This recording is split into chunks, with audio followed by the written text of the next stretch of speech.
Agora, por último, né, eu vou apresentar algumas observações adicionais na parte teórica desse capítulo, para ajudar a gente a resolver problemas de dinâmica no plano. Tá?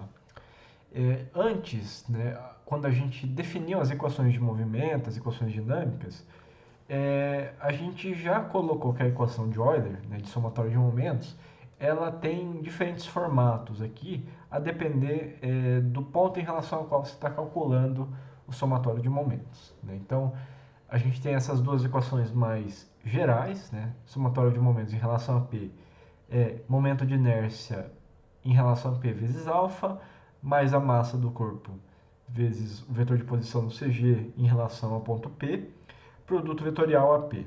Né? Ou ainda, somatório de momentos em relação a P igual a ICG alfa, mais massa RCGP vetorial ACG, né? Isso aqui é uma segunda opção de equação. Ou ainda, se você escolher calcular o somatório de momentos em relação ao próprio CG do corpo, essa equação fica bem mais simplificada porque a gente tem simplesmente ICG vezes alfa. Tá?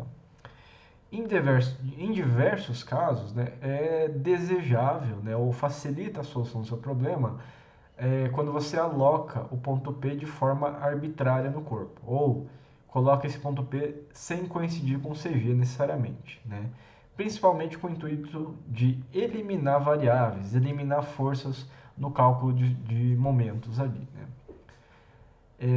As equações de Euler para esse caso, no entanto, elas carregam um termo adicional com o produto vetorial entre o vetor posição e a aceleração do sistema, conforme a gente viu aqui. Né? São esses termos adicionais aqui que podem incomodar um pouco. Né? Você vai ter que computar alguns termos a mais, obviamente, por causa disso.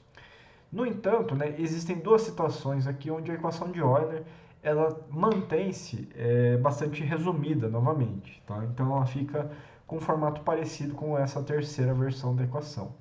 Quando que são esses casos? Né? Coloco aqui dois casos.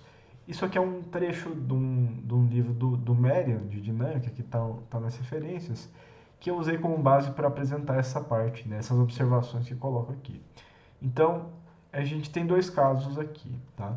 Primeiro caso é quando o ponto P ele é escolhido de modo que a aceleração do mesmo seja nula. Tá? Então, aqui é um exemplo disso. Imagina um corpo rígido qualquer, com formato arbitrário. O CG dele está nessa posição. O ponto P que a gente está escolhendo por exemplo, coincide, né, com um ponto de conexão do corpo com uma junta cilíndrica. Né?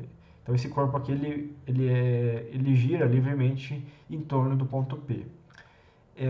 No ponto P em si, a gente não tem movimento, a gente não tem aceleração. Se essa aceleração do ponto P é nula, o que acontece? Se a gente pegar essas equações aqui, na verdade, se a gente pegar a primeira equação aqui, o que vai acontecer aqui? AP vai ser zero, né? A gente vai tirar esse segundo termo e a gente tem o quê? Somatório de momentos em relação a P igual a IP vezes alfa. Então, esse é um primeiro caso de simplificação. Por que eu falo disso aqui com uma especial ênfase? Né?